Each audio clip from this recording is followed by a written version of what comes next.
दोस्तों, इस मिट्टी में एक ऐसी खुशबू है जो हमें बताती है कि मिट्टी ज़िंदा है।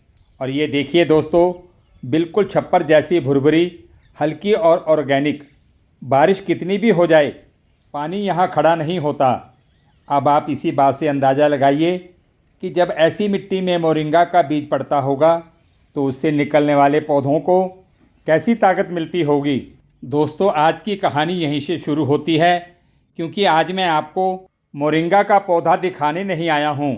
आज मैं आपको बताऊँगा कि इस मोरिंगा की ताकत को हम अपने दूसरे पौधों तक कैसे पहुँचा सकते हैं। मोरिंगा आखिर इतना खास क्यों है, आइए इसे थोड़ा समझते हैं। क्योंकि दोस्तों, मोरिंगा यानी सहजन को दुनिया भर में सुपर फूड के रूप में जाना जाता है। दोस्तों, इसकी हरी पत्तियों और कोमल टहनियों में कई तरह के पोषक तत्व पाए जाते हैं।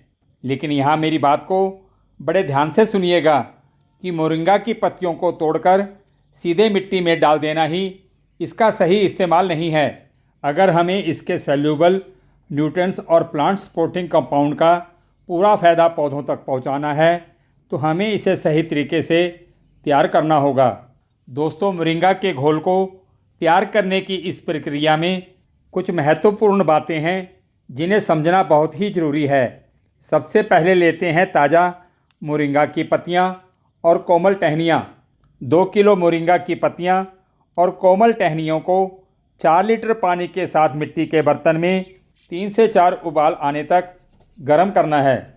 लेकिन दोस्तों, अब यहाँ एक गलती बिल्कुल मत करना। गर्म घोल को सीधे पौधों में इस्तेमाल नहीं करना है। लगभग 18 से 20 घंटे रखने के पश्चात मोरिंगा घोल पौधों में इस्तेमाल करने के लिए तैयार हो जाता है। अब असली बात आती है दोस्तों, इसकी मात्रा की। अगर आपके पास 16 लीटर का स्प्रे पंप है तो इसमें लगभग 14 लीटर पानी, 1 लीटर जीवामृत और 700 से 800 ग्राम मोरिंगा घोल, इन सभी को अच्छे से मिलाकर सूरज ढलने के बाद पौधों पर स्प्रे करना है। लेकिन दोस्तों, यहाँ सही मात्रा का ध्यान रखना है। ज़्यादा मात्रा का मतलब ज़्यादा फ़ायदा नहीं होता।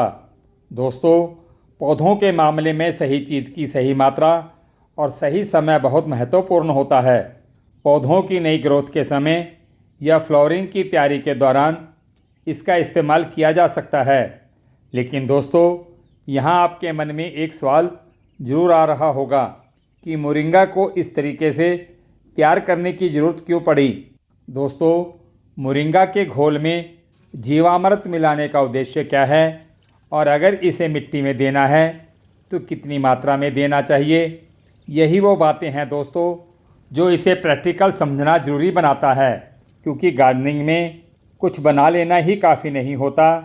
मोरिंगा के घोल को कब, कितना और कैसे देना है, यह बात बहुत इम्पोर्टेंट होती है दोस्तों। क्योंकि मेरा हमेशा से ये मानना है कि मिट्टी में अगर जान होगी तो पौधों में भी जान दिखाई देगी। और ये छप्पर जैसी भुरभुरी मिट्टी हमें यही सिखाती है कि पौधों की असली शुरुआत ऊपर की पत्तियों से नहीं, नीचे मिट्टी से होती है। दोस्तों, अगर आपको ऐसी ही प्रैक्टिकल ऑर्गेनिक गार्डनिंग की जानकारी पसंद आती है तो श्रीजी की बगिया को सब्सक्राइब ज़रूर करें और बेल आइकन को ज़रूर दबा दें ताकि आने वाली वीडियो का नोटिफिकेशन आपको मिलता रहे। मिलते हैं दोस्तों अगली वीडियो में। तब तक मिट्टी को खुशबूदार बनाकर ज़िंदा रखिए और अपने पौधों का दिल से ध्यान रखिए।